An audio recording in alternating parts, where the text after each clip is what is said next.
I'm about to solder on this little wire holder to this Arduino Nano. Got those 3 pins here. The one all the way to the left is the ground. So I'm going to do that. All right, I got this wire holder soldered on. It's looking pretty cool actually. Got the 3 joints there. And got a nice little easily clipped on wire there. And I got the male side here. It's got some 3 wires on it, and I'm about to solder this onto my LED strip to the end of it there. So I let it dry a little bit, probably not as long as I should have, but I'm gonna go and upload the LED program so I can make sure I connect the ground to the correct port here before I solder that ground wire onto the male there.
I got my, I added another wire connector because I needed the 5 volts power supply. Was not, didn't seem like the high pin was working for 5 volts power. So I got, the white one is connected for the signal wire to a digital 3.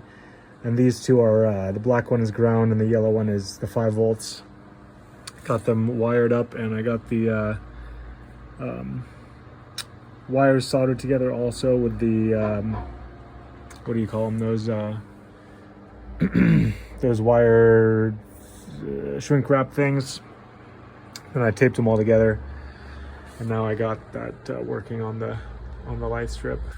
So now it's easy to just plug it in and use this Nano for the light strip. I got this another wire holder soldered onto the joystick here, so there we go. Got the other wires prepared here. Just plug those in.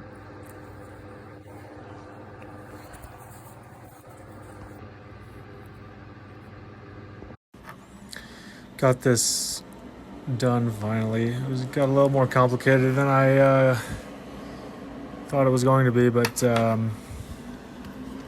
now I got the joystick hooked up also, so I can, once again, I can control this red one. But it's basically just the same as it was before, but now they're all connected it's like permanently connected to these wire connectors, which makes it easy to have it all in one place, and they're not going to start falling apart like the other pins were doing, because everything is soldered together. So got all that looking good. Actually, it looks pretty cool.